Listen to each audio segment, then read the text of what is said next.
Welcome back. Another episode of Sparring with Your Brothers. I'm your host, King Peeps. As always, we appreciate you guys joining us. To my left, we have Coach O. How you doing, man? Feeling good, feeling great. How are you? I'm great, man. Another day. Jay Blaze. Jay Blaze, what's good is understood. I'm starting with the jokes. I'm ending with the smoke, people. Okay. So y'all ready? Okay, Talking Castle about. King on the end. How you doing, man? Que lo que mi gente, ready for that party. Hey. It's Black History Month. It's all right. It is Black History With Month. a little bit of salsa in there. With that Black History Month, Salsa. before we get into what that means for today's episode, I definitely want to appreciate you guys for joining us again. We appreciate your loyalty. Here on Sparring Brothers, we cover sports, politics, and religion. So tying into your statement of being Black History Month, Yes. this week we have a special, exciting episode. Each topic going on to sports, politics, and religion is going to be our personal way of paying tribute to those who came before us and those Facts. who impacted the America that we live in. So definitely, but how you guys doing? You know, it is, like I said, the last week in February that we're going to be doing a podcast around Black History Month. But how you guys feeling? I think we all have something to say. It look like everyone has something to Got say. something to say, Yeah. but I'm it is ready. 2020 and we don't have flying cars, so just want to throw that out there. I'm a little disappointed about So that. disappointed. Well, you have been in my Disappointed. vehicle. I'm just so. saying. It's 2020, we still don't have flying cars. I'm going to hold that until we start flying. All right. What we do have is some information for you guys. With everything that we talk about today, if you have any questions on anything that we talk about, any topics that we mention, be sure post those questions. Hold on to the questions. At the end of the statement, at the end of the segment, we'll make sure you post the links of different platforms that we are on currently, so you can go on there and check us out. But getting directly into sports, I was doing research, funny enough, and I was thinking, like, who do I want to pretty much talk about on, the topic of sports and Black history. So many And legends. I saw a picture of a legend, actually a legendary picture.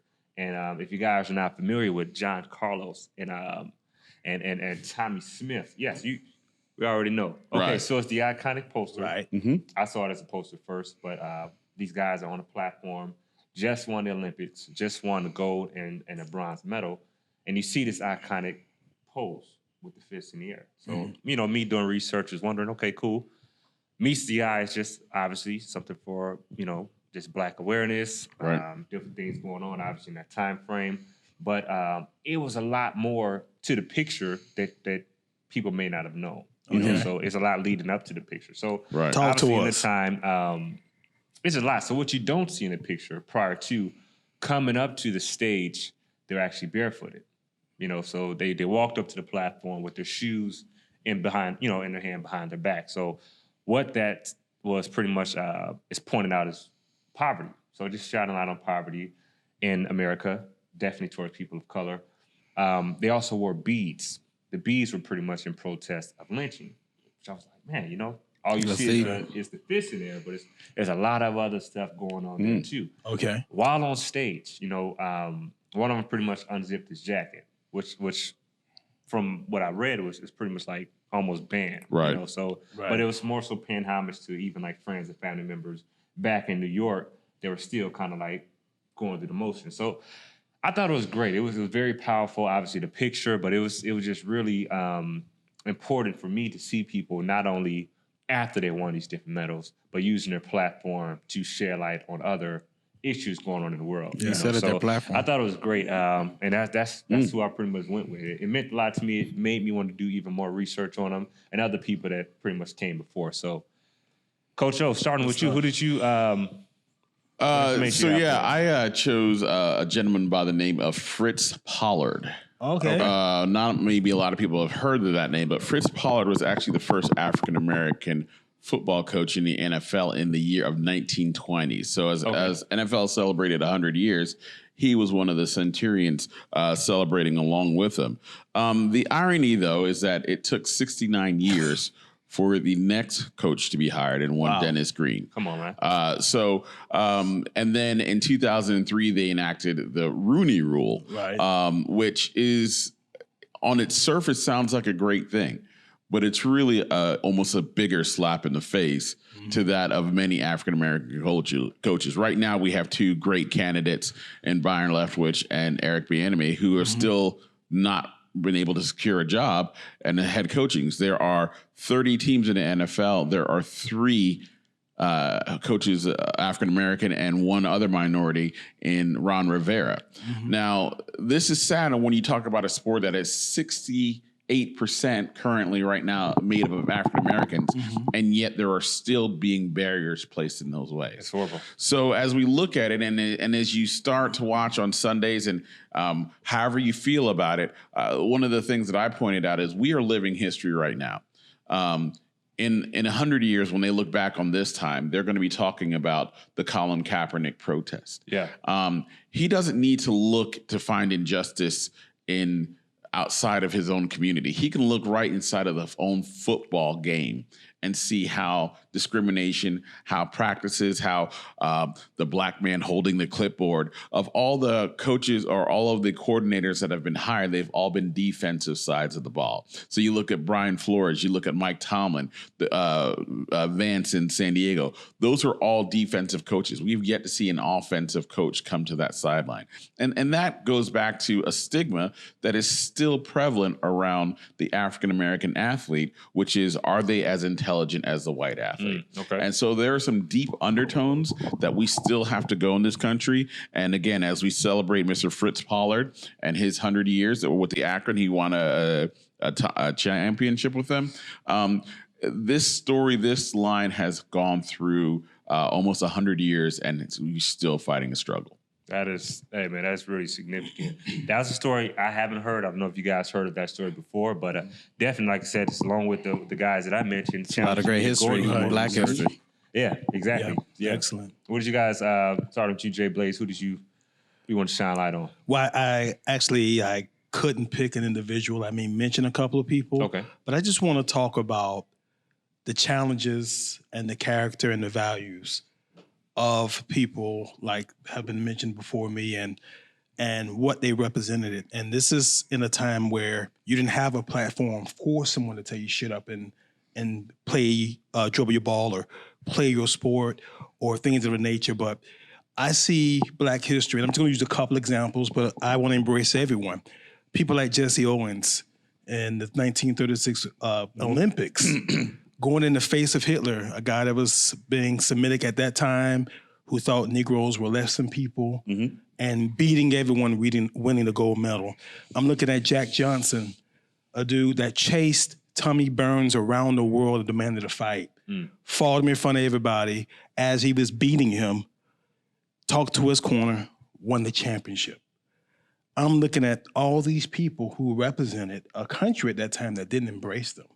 And what was the only view of people of color outside of what was on television and what we were describing in the book?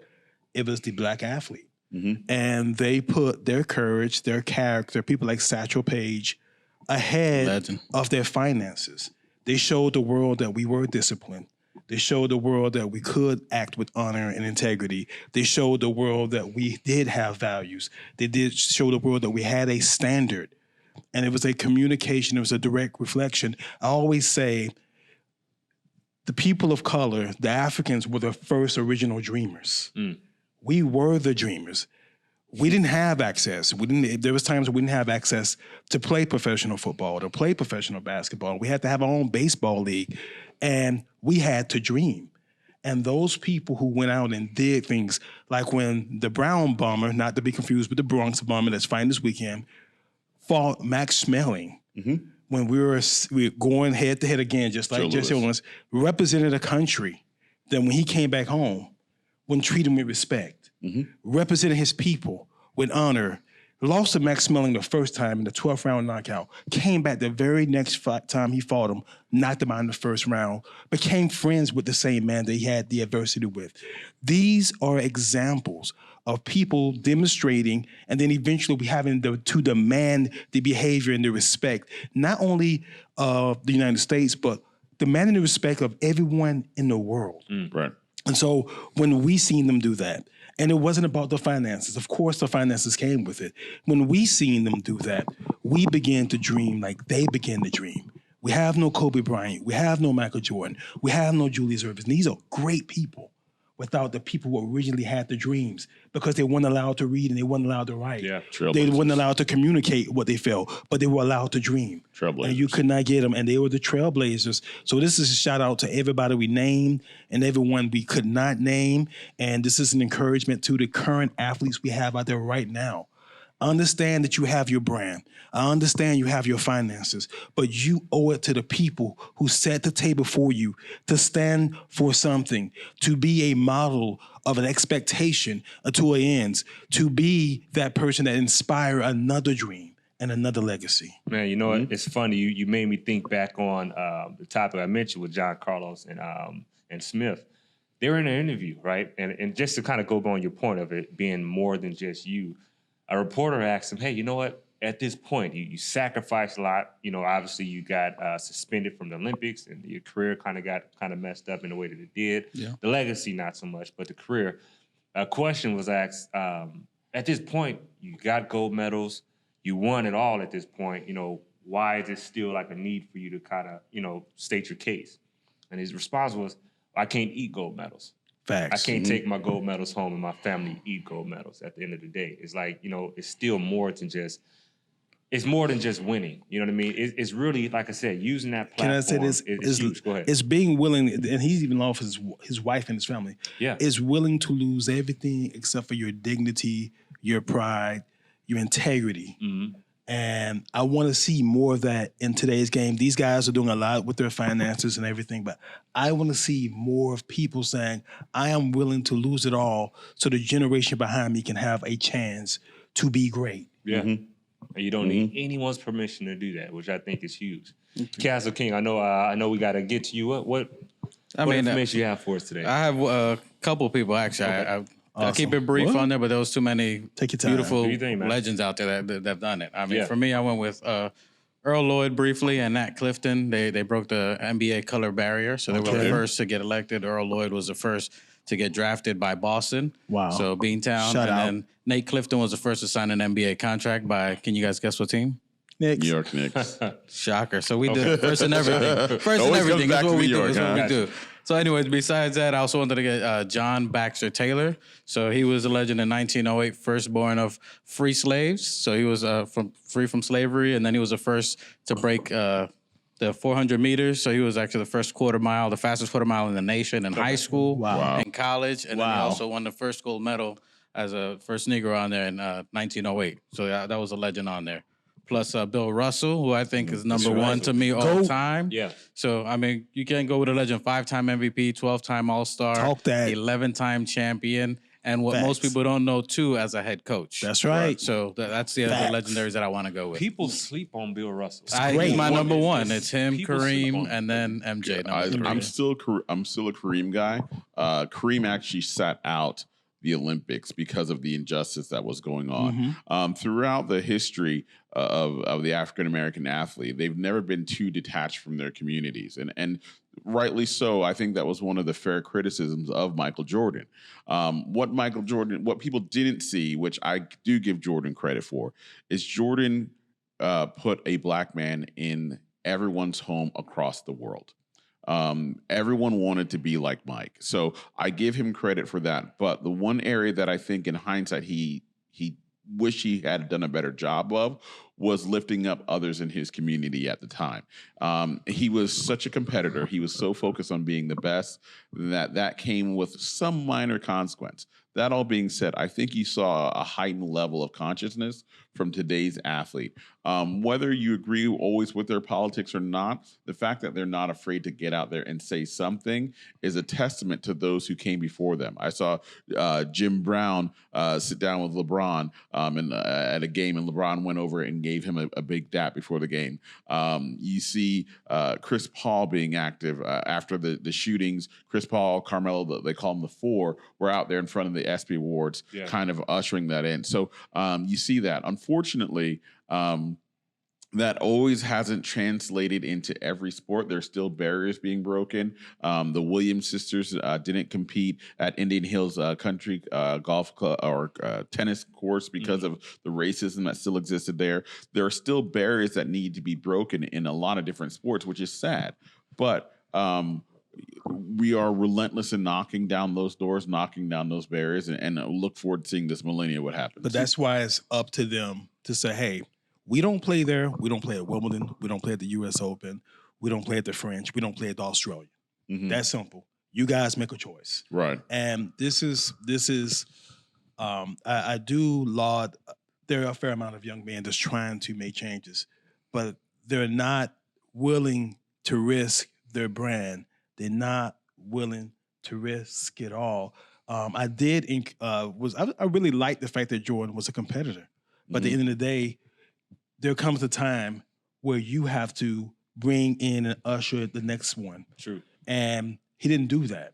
And that was the problem. And I don't want to go to the religion part, but that was the problem with Moses and Joshua. Joshua did not make the next one ready. No. And we have this thing where we are now so much about our brand and how we look and how people feel. And sometimes even taking a political point is part of our brand, that we're forgetting the larger point, which is there's a certain level of values, choice, respect, discipline, sacrifice, standards, and even some of them show restraint to greatness. Now, the one that stuck out with me, even as I was looking at this and looking up at all these greats on there, John Baxter Taylor, I mean, to think about the time frame that he was doing this in 1908, the 1900s, at the time, that was, I mean, literally just out of slavery at that time frame, and what he persevered and how they set the time frame and the standard. We have to look back at our history. And the one thing that sticks out to each one of these is, it's maybe kind of corny, but we shall overcome. I mean, it's something that you always have to think as a mindset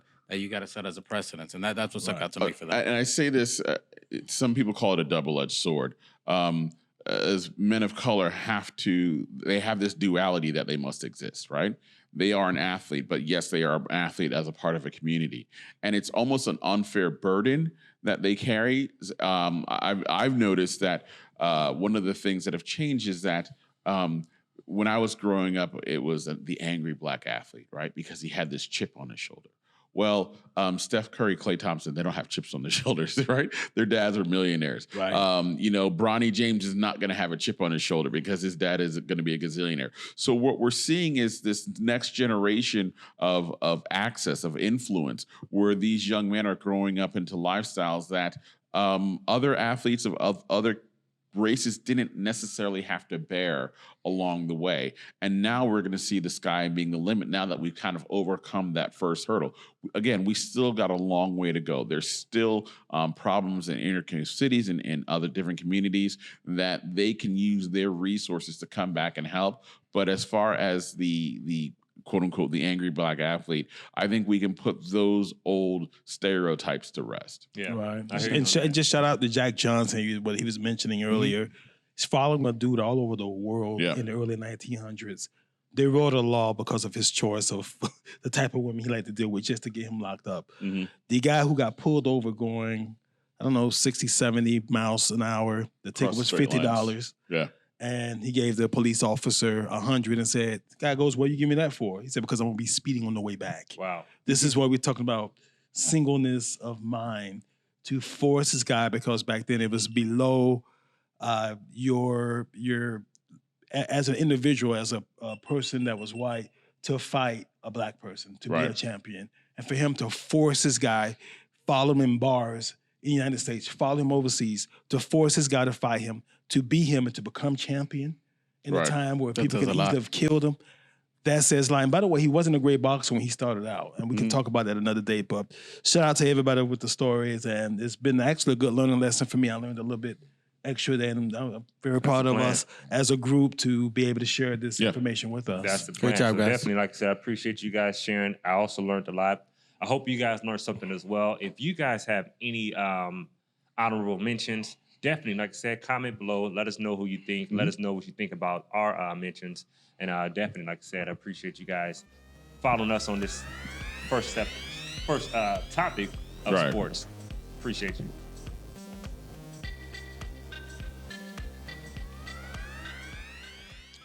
Thank you guys for joining us, getting directly to our second topic of today, going into politics. If you weren't here before, appreciate you being here now. This week's episode, we are paying tribute to Black History Month. So each topic that we're going over, whether sports, politics, or religion, we're pretty much taking that time to shed light on how that impacted African American history and the significance of it to us today. So, Facts. my topic today, going into the political portion of it, wanted to shine light on the Black Panther Party. So, Say word. Castle King is going to help me out with that. Not Black Panther, not Wakanda. Well, you know, Wakanda's well. No, That's where they got it from. That's where they got it from. They was trying. They tried to keep But it. yeah, but definitely, like I said, for you guys don't know, the Black Panther Party began 1966 Yes, in sir. California. Berkeley. Leaders, Bobby Seale. Berkeley, Bobby Seale, and Huey P. Newton. So Yes, sir. definitely one pillar that they stood on was pretty much just making sure they protect people in their communities Facts. against police brutality. So Coach O is going to go after Castle King, but Castle King, what you got to start off for us? I mean, the Black Panther Party, I mean, it usually has a negative connotation on it. I mean, Yeah. it was something that it was basically a community put together of protecting your own. You see a lot of things negative happening, so they chose to form together a group. They're originally known as a Black Panther Party for self-defense. They were teaching community awareness. They had wonderful programs, a 10-point program where they would go to schools and create free lunches. You know, and they had clinics as well, 13 different clinics. So it was a great organization to rally around the community on there. Yeah. So Thanks. it's so funny, like you mentioned the free lunches. It was like 1,000 of people that were, I believe, over 19 cities, like thousands of people, thousands of children, 5 days out the week they were being fed. Now, Wow. we're talking full meals at this point. Multiple cities, And New pretty York, much- Philadelphia. Yep. Yeah, the mindset was, well, obviously, if you haven't had a balanced breakfast in the morning, you're going Facts. to be less likely to pay attention in class. So it's like, okay, cool, just another way of getting involved in the community, making a difference, even starting off with just the most important meal of the day, which I thought was huge. So That's something they pillared. I mean, even today, everybody talks about breakfast being the first meal that you need on that. That's something that they pretty much formatted on there. Make sure that everyone was not only fed, that their health was up to par, and that as a community they looked out for each other. I mean, it started with the first killing of the young man Matthew Johnson. Yeah. He was a teen, unarmed, where the police killed him on there. So there was just to control their community on this. That's something that you're gonna monitor. You know that there's discrimination or differences in your community, so they were going to try to regulate that where there wasn't regulations for people of color. yeah. Yeah. One thing I pretty much know about him, which I thought was huge, you know, as opposed to always, because before Bobby Seale and Huey P. Newton started the Black Panther Party, they were actually belonging to another group prior to that. Okay. So the problem with the group was there was a lot of conversing about, you know, different, you know, things going on in the community, but there wasn't enough action being taken. So they decided, hey, enough is enough. We actually have to put, you know, more so foot to mouth at this point. Yep, more to boots on the actually ground Walk for them. out what we're talking about. So obviously it went to more of a, a lot of people say a violent approach, which I don't think was a violent approach. And I think it's a Definitely not. negative stigma that's again put on the Black community on there. Yeah. Was there some incidents? Absolutely, there was, because they're protesting, they're fighting against police brutality in their community. So there was some that led to violence and officers getting wounded. You don't want anybody wounded on there, but you're still trying to set a standard for your community and protection on there. It was towards the end, before the FBI started getting into it, that there was just like a bunch of people. It was over 2,000 members, so there's always going to be a couple of hotheads that you can't control that took it to an extreme on there. Yeah. And that's where the NRA was formed prior to there to keep the arms away from blacks. Facts. It's amazing how you actually execute the Second Amendment to the T of the law, where you have a well-regulated militia. How the FBI sets up a COINTEL program to undermine you. It's just amazing what has happened with the Black Panther story, and even the guy in Chicago. I think they're doing a movie on him now, finally, to highlight his story. But he was assassinated by the U.S. government. So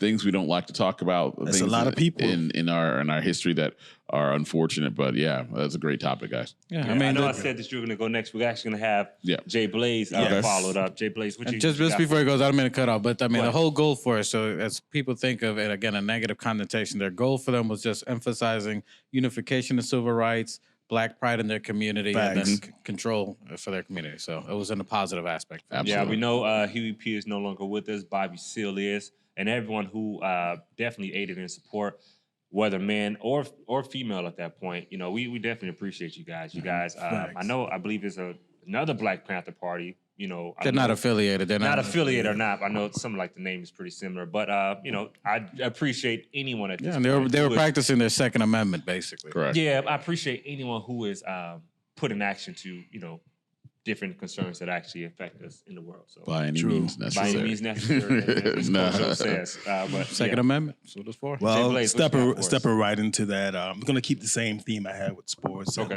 Don't want to focus on anyone because I don't want to leave anyone out. I will mention some names. Cool. Shout out to Malcolm X by any means necessary over here. The Black Panther Party. Shout out to the Garveyites.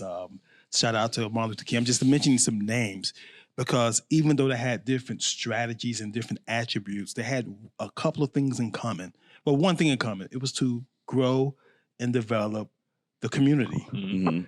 And as we talk about politics, as we talk about what these people had in common, we need to be clear about what they were attempting to do so we can now gain back. And I don't believe, I'm not talking about the spirit, actual spirit of the person, but we can regain the spirit of our political stance, not only in our communities, but in this country. And our political stance, and I believe Castle King said something that was kind of probably overlooked by a lot of people the other day. And I'm going to attribute this quote to him, and I'm going to say it again, that we must be about our politics and not our politician. And that as a people group, as we gave those examples of Malcolm X and Martin Luther King and the Garveyites and the Black Panther Party, we are not a monolithic people group. We are diverse in look, shape, sizes, thought processes. So being that we're not only that, it's converse, it's actually the opposite. We are a complex group of people, but we all looking for the same means. And no party owns us, but we own our own destiny. And how do we own our own destiny? We stand together and fight for things that positively can affect us and fight against things that are negatively impacting our people. Of course, we care about everyone else's people, but when one community or one neighborhood is suffering, everyone should feel the suffrage. True. Everyone should see the suffrage. And I believe that we have been tied to all types of things where we have to support this political party or that political party. I'm of the opinion that we don't have to hold on to any political party. I'm of the opinion that we should vote for the people who have our best interests, whatever they hand. I will not, and I see that in the spirit of the people who were before us, I would not fight against someone who actually has a policy that's helping my community. I would applaud that. And one day I'm going to talk about the Congressional Black Caucus and if they even need to exist. Wow. But in the spirit of Black History Month, I would not talk about them. But regardless of parties, we need to support anyone that's going to pass a regulation, a law, or set a standard that's going to improve our community. Another political stance, and what we were mentioning, is self-improvement, self-investment, and self-love, and self-education, and deprogramming what we've been taught, and learn what we need to know. So these are some things that the people, Frederick Douglass, and as far back as you want to go, Crispus Attucks, as far as back as you want to go, these are people who were at the forefront that fought for values, that fought for their people. They even fought for a country that didn't love them because they were looking for ways to improve and invest in their own community. I'm not here to debate against anybody tonight, and I'm going to keep it the same theme tonight, even when we get to religion. As a people group, we need to be more about advancing ourselves and less about dividing our cause for the common goal that we should all have. That's well put. Yeah. We have some people that are doing it now in these days. Just one person I want to mention is Jay Morrison. So he's someone, a young, shout out to him, a for young real. real estate mogul for the most part now, who's doing street classes and teaching Black communities how to empower themselves by owning in real estate. So And I think, like I said, there's a lot of people out there doing it. It all starts from home. Facts. You know, at the end of the day, it starts from home. We talked about different platforms before this in the sports, segment. People using their platform to even shed light on different things. So it starts from home, but obviously TV's watching home. Different things start at home. Obviously, Facts. as parents, we dictate what they watch. But at the end of the day, being aware of the influence that you have, I think is monumental. And King PEEPS reminded me of one point that I missed out on, is that fathers be fathers. True. They elevated the man in the community not because of a lack of respect for women, but fathers need to be fathers, set examples, show their sons how to love women, show their sons how to respect women, show them what a good day's work is, show them discipline, show them honor. That's what we were all about. The father being in the home, the father supporting the community. You cannot have a strong community on the backbones of a woman. And this, I know this is Black History Month. Yeah. These are some of the things that, this is not my opinion. These are things that these people talked about. Black men in the family, from Malcolm X to Martin Luther King to all these other people. Us having to be strong and do our portion.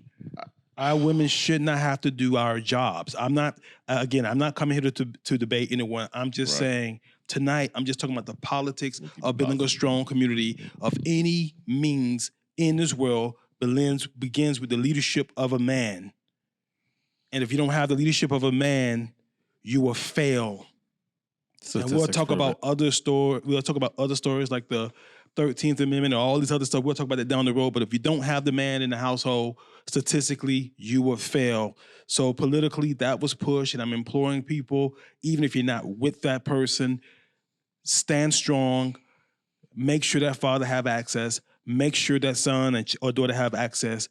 Build a bridge. Build a family, even if it can't be nuclear, because it's for the betterment of your neighborhood and it's for the betterment of our community. Right. Yeah. And I'm sorry for going over, guys, and Hey man, no, I'm just not passionate at all, about not that. at all. All right. Definitely. Strong Like I said, points. Stuff that some people need to hear. It's just facts at the end of the day. So we always appreciate you guys having the space to do exactly that. So I know we spoke a little bit, Coach O. What you got? What you for us? got, I know- Coach O? I'm gonna take it in a different direction. I appreciate the gentleman. Are you going right or left? Perspective. It's gonna go a little lefty here. Okay. I chose a couple weeks ago. We were honored to see one Charles McGee. He's one of the original Tuskegee Airmen. Okay. You saw him at the Super Bowl. He's a gentleman that stood up. He's a centurion. He just turned 100 years old. And about a few days later, the 45th president honored him by making him a general. And he was at the State of the Union address, which was an amazing story. And if you haven't looked up the Tuskegee Airmen, it's a great story of perseverance, of hard work, of determination of a group of people when they actually had access what they're capable of. Flying sortie missions fought their way they literally fought their way to be able to fight for a country that when they returned did not respect them. Facts. That's a whole nother thing. And the Tuskegee Airmen story is an amazing story, and we should all celebrate that. But we also need to look at the other side of the coin, what was happening with the other side of the Tuskegee experiments, where they were exposing men of color, over 700 men of color, to syphilis and other diseases to see exactly what would be the effects of that. There are stories like this. There are unsung heroes, and I'm very proud of everything that they did to Mr. McGee and all the honors. But what that says to me is the only acceptance for an African American in this country is exceptionalism. And that's something that we can talk about at another point in time, but that is constantly a problem. If you are not the top tier, if you're not the creme de la creme, your bodies are a waste. And that's what continually happens to this day. When we hear stories about Freddie Gray, when we hear stories about Tamir Rice, when we hear stories about Trayvon Martin, it is because the value of the Black life, unless you are that exceptional, unless you are that LeBron James who can dunk the basketball in ninth grade, well, he's different. He's special, but the rest of them are not. And that is still continuing to be a problem. So again, great shout out to Mr. McGee. Great shout out to all those Tuskegee Airmen who have passed and the trail that they blaze to show what they can do. But if you are just an average man, and this is kind of, I didn't want to debate Jay Blaze on this, but one of the things that I'm passionate about is the disparity between the income wealth of households. Okay. And how if you are a person of color, you only make 63 cents of the dollar. If you are a woman of color, I think it's less than 40 cents. Right? Yep. So these are the inroads that must be repaired. So I get to coach my son's t-ball team, right? And I've made some certain life choices that allow me to do that. Not every man of color gets that opportunity. I'm building bonds with my son that most men of color don't have an opportunity because they have to work twice as hard as their counterparts. So these are the things, these are the corrections that we must eradicate in our culture, in our society, so that we don't, and once they turn 100, pin a general star on a Tuskegee Airman. We recognize that as a people group in general, we all need to be elevated and lifted up. That's huge. Yeah. That's all I got. Huge, Yeah. Man. Yeah. It's good for me. Hey, It's good so for us. guys, I appreciate you guys. As always, we appreciate you guys tuning in to this segment. Join us for the next episode. If you stay around, we got some more exciting information to share for you. Yes. Closing off, going into the religion portion of the podcast for today. Nothing so heavy. If you got any questions, anything like that, be sure to comment, like. We're going to post different platforms to follow us on. Do exactly that. Stay tuned for next episode.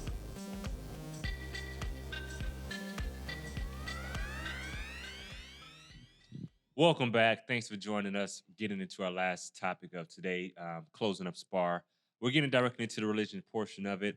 For you guys who weren't here previously when we first started the topic of today, or our first going into sports, this week, specifically this week, closing off Black History Month, we're pretty much devoting each topic to pretty much point out something obviously very relevant to African American history. Facts.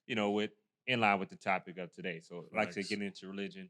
The person I'm talking about today and tying into religion is actually Harriet Tubman. Say word. Tying in Harriet Tubman. All right. Someone must think, hey, what does she have to do Make with it happen. religion? What does she have to do with... I'm curious. Okay, well, cool, perfect. I'm pretty sure you guys are curious too. And obviously, before we even get into it, if you see anything, if you hear anything that we're talking about and you have any questions, be sure. We're going to list some social media platforms. I know Facebook. We have YouTube and Instagram. And other podcasts. Wherever you download your podcast. Wherever you download your Stream podcast, check us out. If you got questions, post them there. We'll make sure we respond to them next week. But directly into what I was saying, I'm getting into Harriet Tubman. Tell us about it. So I was curious. How are you relating her into... So I don't know if you guys saw the movie Harriet. I watched it most recently. I was in Chicago a couple weeks ago, so I watched it with the family and just glad you made it back safe. And it was interesting because in the movie there was a lot of what I saw was a lot of religious actions that took place. I'll say that for lack of better words, but it was a lot of parts of the movie where and even if you recount her story, she had help leading people from slavery to the North. Yep. So. A lot of times, what a lot of people don't know, I didn't know, when she was younger, she got hit in the head by a slave master with like a 2-pound weight for the most part. She got hit in the head by this weight. It was intended to hit someone else who was trying to escape, but it hit her. So she kind of called it a skull-cracking moment, but it pretty much left her obviously laying there bleeding, headaches, seizures, and everything like that followed. But one particular thing that happened was she started having different visions. So she started having these different visions. And she pretty much blamed it on her relationship with God. And that was actually, shown a lot in the movie. If people didn't know like that exactly happened, I didn't know until I did research. It's more so you'll see her, she's leading the people, to the North, and she'll stop and she have this almost mesmerizing moment, to where it's like she's out of her body, she's kind of sitting there, and there's a lot going on. She's there, but she's not cognizant of what's going on. Okay. But it was more so, hey, God leading her, saying, hey, this is what you need to do. So a lot of times the movie will say, hey, don't go this way or do go this way. And I thought it was pretty interesting. I know you guys, the look on your face, but it was pretty interesting to me. So I know like she did have some religious upbringing. She was a part of the African Methodist Episcopal Church. Yep. It was just a lot of different things that pretty much, tied her into religion for me. I obviously commend her on the hundreds of slaves that she's freed. And just her impact on African American history, or just the world in general. But that was something that she pointed out to me. So I know you guys got your own topics as well. Sure. Jay Blaze, who did you go with? Once again, continuing with my theme from sports, politics, and religion, I really didn't pick a single person. I kind of want to talk about specific concepts and you always got some information for us, so people of faith. Yeah, people of faith. Now I have to tell people I am a Protestant Christian, and as a Protestant Christian, people will say to me, "Hey, that's the white man's religion." Okay, right? And the one thing most people don't realize that the Bible is really about people that are African. One of the things that most people don't know that Israel is actually on the African plate. So that makes it part of Africa, which used to be called Al-Kabalan, Okay. right? And that's an Arabic word, or some people call it Aramaic. And what it means is the mother of mankind. It also means the Garden of Eden. That is some of the translations. That's the original world where the people of Sumar, the Ethiopians, which translate to the people with black faces, the Moors. That's the oldest word to describe that land, and then become Africa until the Romans actually took charge of it. So the book of the Bible is about people on that particular continent. It's about people of faith, everything from Moses to Jesus and things of that nature. So it's not the white man's religion. It's actually a book about Africans of different colors and everything. And one of the things that we talked about through sports and through politics and now we're in religion is that faith and the faith in a God, whether you're Islam or whether you're Hebrew Israelite or whatever it is that you're in, faith in God has gotten people of color so far, has got them through trials and through tribulations, have comforted them in times where they didn't see no tomorrow. And that has actually been an ideal thing. So when we talk about religion, I'm not here to cast against anybody religious belief, but to say to people that you must maintain your faith in a God or your God of your choice, but also to make and pose that back in the day, back in the time of Harriet Tubman, back in the time of some of the excellent people that Coach O and Castle Key mentioned, faith was a verb and now is like a noun or adjective. It's not active. We're just sitting back. We're letting all types of things happen in our community. We're letting all types of things happen in our household. We're not being active about taking control of our life as far as not only just having faith in God, but operating on the things that we believe that our God has given us the ability to accomplish. So when we talk about religion, and I'm just to close with it, this is got us where we need to go, but it's the danger of the emotion that we get caught up so much in the emotion that we don't get caught up in the actual activity that God wants us to move forward with. People, do not forget your roots. Do not forget your culture. Do not forget the foundation that the people have laid for us through sports, politics, and now this topic of religion. That's good. It's very good. I feel like at the end of the day, like you said, don't forget your roots at the end of the day. So pretty much, I know it ties into African-American history, so I definitely appreciate your feedback on that. As always, got some information for us, so we appreciate it. Castle King, what you got for us, man? To be honest, man, God never really divided any colors. I mean, in Acts 17:26, he's one blood of all nations. We are all the same blood. One blood. Okay, so I can't really find anywhere where God talks specifically about color. Okay. Okay, God talks to us, we are all one people, that we are different tribes. We come descendants from Shem, Ham, and Japheth, 3 triplets, and that's where we originally come from. Yes, I mean, that's where you got to come from. So, Shem, Ham, and Japheth, 3 brothers, all right? Okay, and then, yeah. right? I was just clarifying. Breaking news. I was like, you had to learn that. Anyway, so Shem and Ham. It's being confirmed. I'm sorry. Anyway, this is what happens when knowledge happens. Again, this is what we always have to struggle. But anyway, Ham, it's the brothers. There was no color lines on any one of them. So that God never breaks down anything of color. It all happened through, obviously, sun. That's where melatonin and natural selection happened. So as far as colors, I don't believe in God talking about anything as far as black, whites, or anything even culture-wise. So that's what I got for you. Okay. Yeah. Appreciate it. I'd more or less throw it Coach O. Shockingly, I'm taking this in a different direction. Shocking. I believe I did too. So where's the label maker when you need it? All right, so I'm going to talk a little bit about the town of Savannah, which I don't know if you guys are familiar with. It's about 4 hours north of where we are. It's one of the oldest cities in the United States. Savannah has these beautiful squares and parks. It's a beautiful town to walk around. And on one of those squares is the first African Baptist church. It was actually established in 1773 in Savannah. And it was built for Africans so that they could worship. Slaves and people in the surrounding plantations in Savannah would come there and worship. And it was one of the first thriving African-American communities in the United States. The sad part about that is that in this country, we have a toxic gospel that was separated by black and white. because they only allowed the blacks to worship in black churches and they only allowed whites to worship in white churches. The editor of the Savannah Times, his name was William Tappan Thompson. He's the one who actually designed the Confederate flag.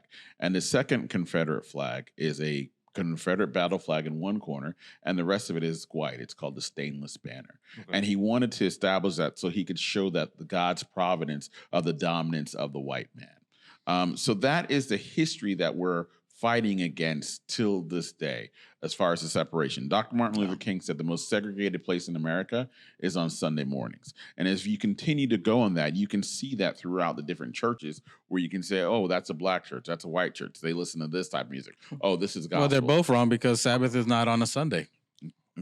Okay, well, it's my turn to talk. Shots. Okay, but you interrupted me as well, so maybe you didn't get the facts right, get it right. We'll get it right, but whatever you choose to do on your end of the table, that's talking fine. About racism, not religion. Okay, well, actually, America is still continuing. Let him finish. America still continues. So this false gospel of this American prosperity was something that was never originated. If you actually look at the church in the book of Acts, you see that they combined all of their wealth and gave it to one single and spread it amongst the community. The American dream is an antithesis of what the gospel actually teaches. And so what they were able to do by separating us and keeping their gospel separate than ours was divide the churches and divide the gospel. They still wanted to treat us like human beings, yet they wanted to let us have God so that we would take our minds off of the world that we're living in and focus it on in eternity. So in order to understand where we have come from as a people, we have to start to decode what traps were set up for us. And again, I did want to talk about one thing. This false prosperity, it took 150 years for the Southern Baptist Church to apologize for their practices during the times of slavery through Jim Crow. So from 1845, from when they split off from the original church, to 1995, they never apologized. How long is it going to take? Is it going to be another 150 years before they apologize for the practices that still continue to carry on right now in our churches?